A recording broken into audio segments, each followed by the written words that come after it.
Welcome back, everybody. This Week in America online, thisweekinamerica.us.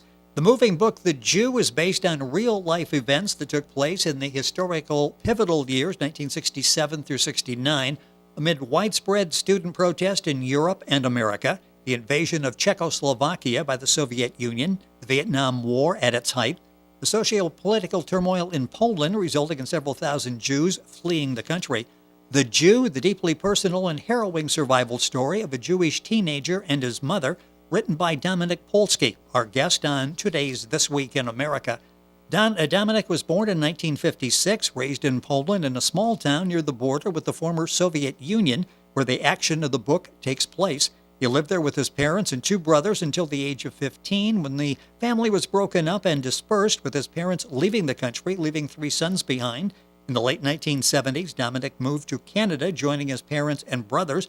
He resides in the Vancouver, British Columbia area, working in the design and drafting of steel structures. The author of The Jew, Dominik Poleski, joining us on This Week in America. Dominik, welcome to the program. It's great to have you with us today. Well, thank you. I'm happy to be here. This is such an important book, and I mentioned it's based on a true story.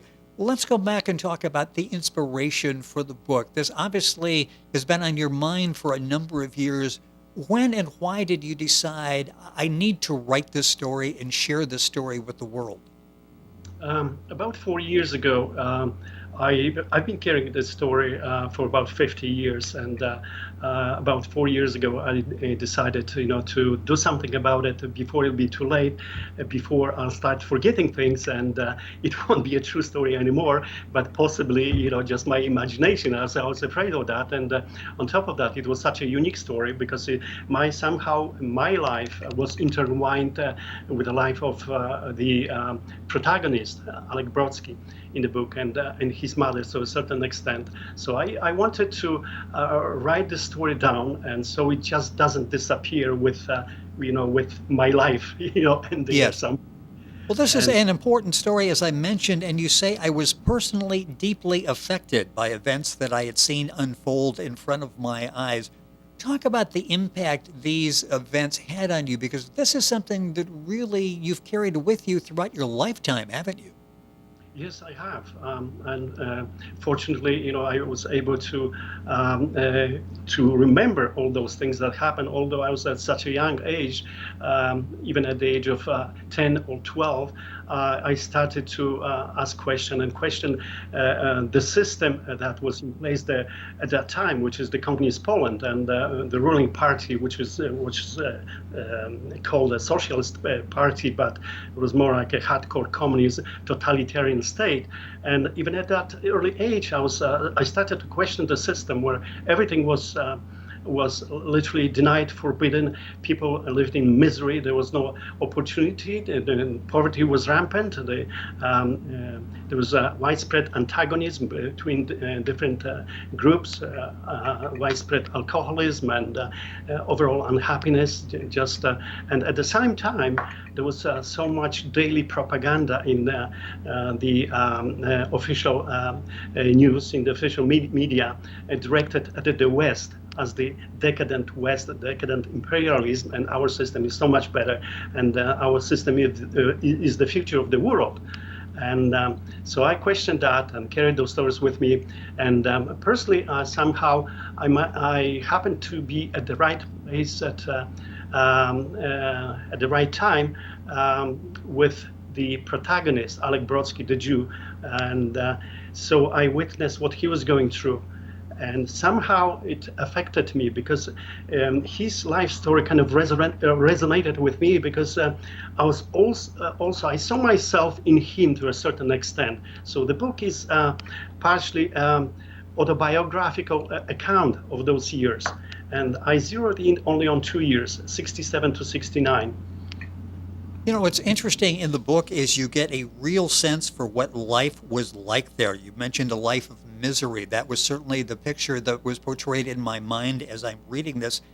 And people basically did not have control over their lives, did they? They were sort of at the mercy of the Communist Party, school administrators, everybody but themselves. They had very little freedom. You had very little freedom during that period. Absolutely, there was no freedom whatsoever. One was scared to say anything. Any criticism was basically forbidden and could get you into trouble. And even the slightest mention of anybody, from the party ranks in any derogatory terms was not seen very well, and could put a person really in danger and his family. So. Any criticism, any questioning of the status quo was not very well received, let's put it that way. The book is The Jew, a novel based on a true story. Dominik Poleski is our guest on the program. You'll find the book available wherever books are sold. Information at Dominik's website, and Dominik is Dominik, Poleski, Poleski, DominikPoleski.com. You can link on directly by going to our website, thisweekinamerica.us. A story of survival, a big part of what you're talking about is the survival of Alek. Talk about the main characters. Alek, his mother, there's a young girl that enters into the picture. There's a Christian neighbor that's also involved. Talk about the main characters. The main character, Alek, is short for Alexander, and he was a teenager in 1967, about 15 years old. Of course, I was advised to change their real names, and all the names in the book are fictional.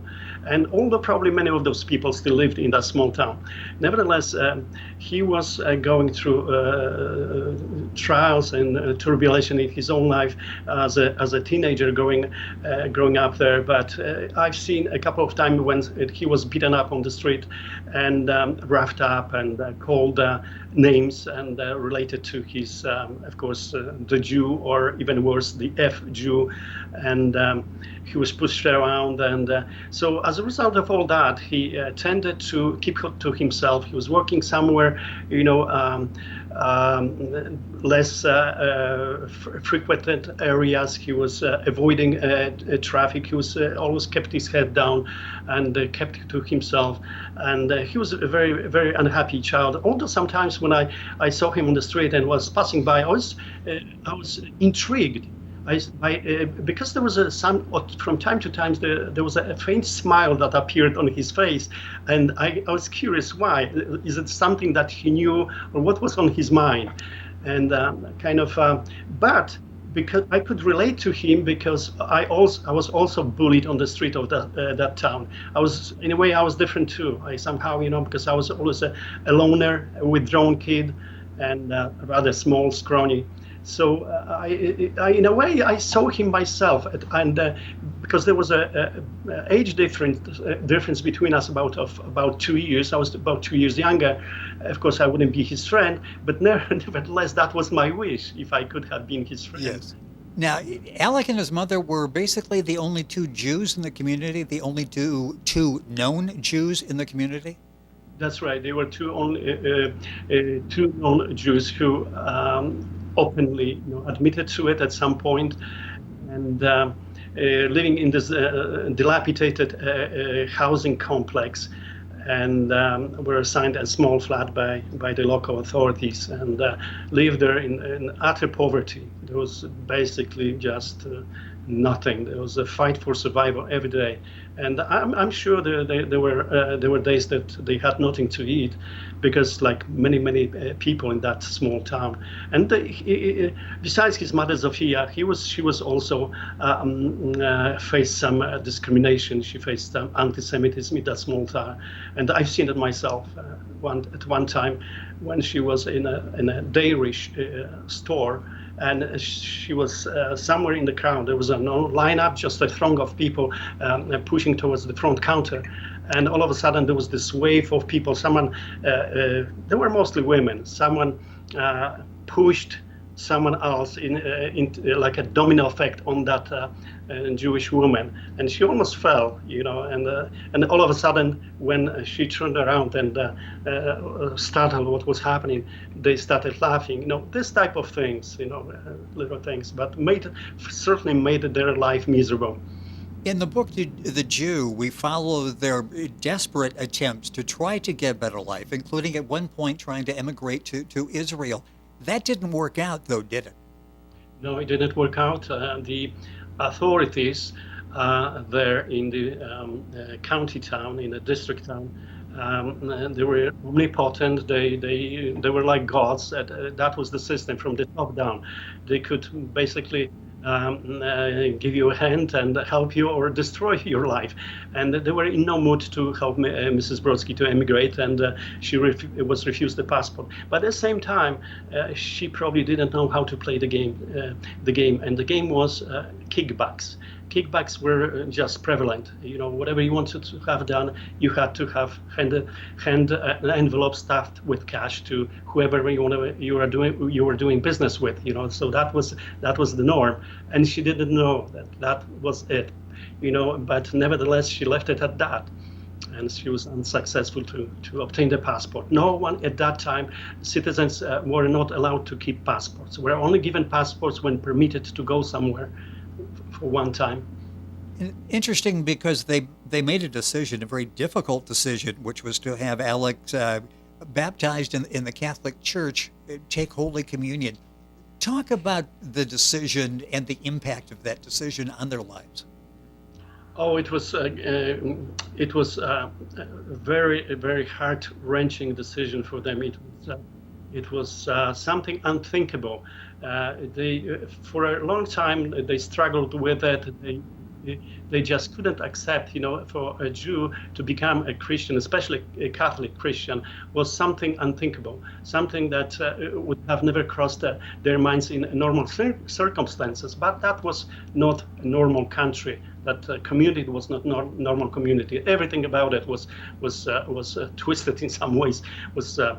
But anyway, they had to make that tough choice, and that good woman, Christian woman, Maria Pawlowska, kind of prompted them or suggested to them that maybe that's what they should do, since they were not allowed to emigrate, and for a foreseeable future, they would be staying in that town, to have Alek baptized. And of course, his mother, Zofia, was already at an age about 42 that she didn't want to do it herself, but thought for Alek's sake would be beneficial for him to gain wider acceptance, because that was a very strictly Catholic community, and everything evolved around church activities there.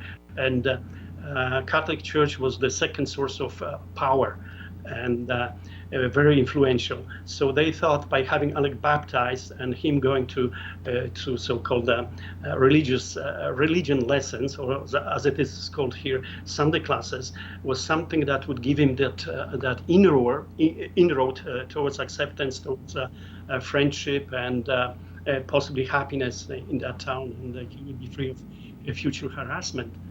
Dominik Poleski, our guest on the program, author of the book The Jew, a novel based on a true story. The book is available at Amazon, at bookventure.com, at the bookstore, at Dominik's website, dominikpolski.com. I'll give you all that information before we wrap up today's interview. Go to our website, thisweekinamerica.us, and link on directly. There have been a number of books written about that period from a whole different perspective. What you've done is really unique, isn't it? This is a one-of-a-kind book with your perspective, because a lot of this is recalled through your memories of that time period. Absolutely. There's no story like it. Every story is, of course, different, and my story is unique in a sense that there's no other story like it.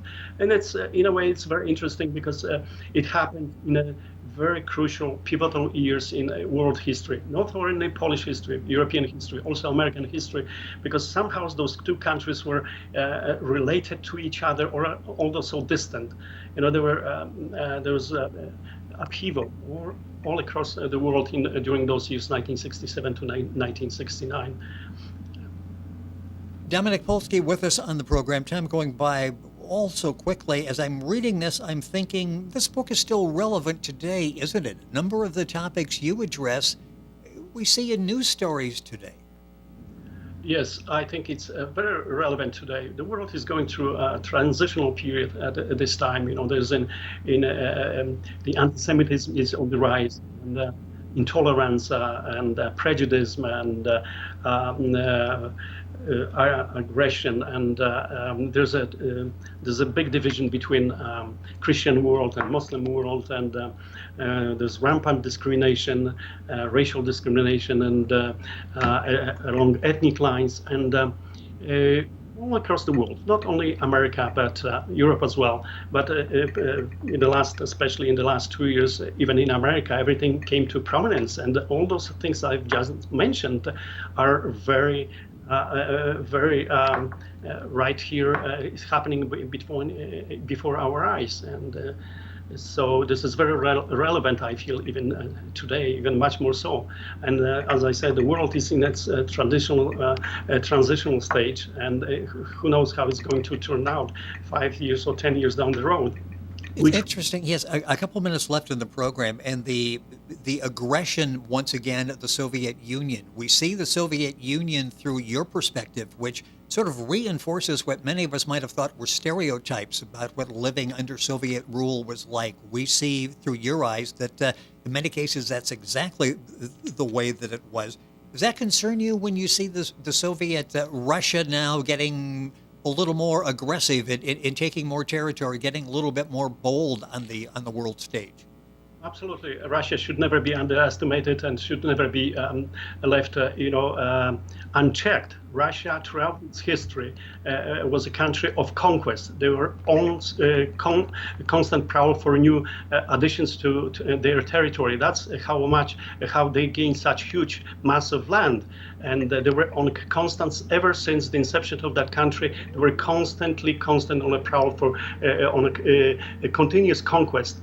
And it's in their very fabric, in their, one might say, it's in their DNA, and they won't stop. I don't think they will. And what's happening in the world, there's evidence of their desire to reach even further. They are not satisfied with what they already have. And so, you talk about the years that you discuss in the book. You often marked yourself by perpetual anguish, misery, extreme hardship. We mentioned that you were affected by what you saw there. A couple minutes left in the program. What is writing this book, sharing this story, opening the eyes of people around the world to what you went through and to make sure that doesn't happen again? How important has this been in your growth in dealing with those years? Well, it was very important. It shaped my life, and it made me appreciate what I have now, living in a free country like Canada, a country. I am really devoted to Western-style democracy. I'm a big proponent of Western-style democracy and whatever it has to offer, and capitalist system as it is. And although it is not ideal, it's still a work in progress, one might say. It's in a constant process of evolution, but nevertheless, it's the best we have right now. And the alternative was much worse. And I don't think humanity should ever look back at those years with any sympathy at all. Let's just bury it on the heap ash of history. That's why this book is so important. The book is The Jew, a novel based on a true story. Dominik Poleski, the author. That's Dominik. Poleski is Poleski. His website is DominikPolski.com. If you can't remember all of that, the book's available at Amazon. Very simple, The Jew. It's available at bookventure.com in the bookstore. And you can go directly to our website, thisweekinamerica.us, and link on directly to Dominik's website and get all that information. Dominik, a pleasure having you on the program. Excellent job, a very important book. Thank you for sharing it with us on the program today. Thank you, sir. I'm happy to be here. I was happy to be here and share with you my story and from my life. Thank you very much. Very moving story. The Jew, a novel based on a true story. Dominik Poleski, our guest on the program. And once again, you can find all the information on Dominik and his book at his website, DominikPolski.com. Link on directly by going to our website, thisweekinamerica.us. And we're back on today's program right after these messages.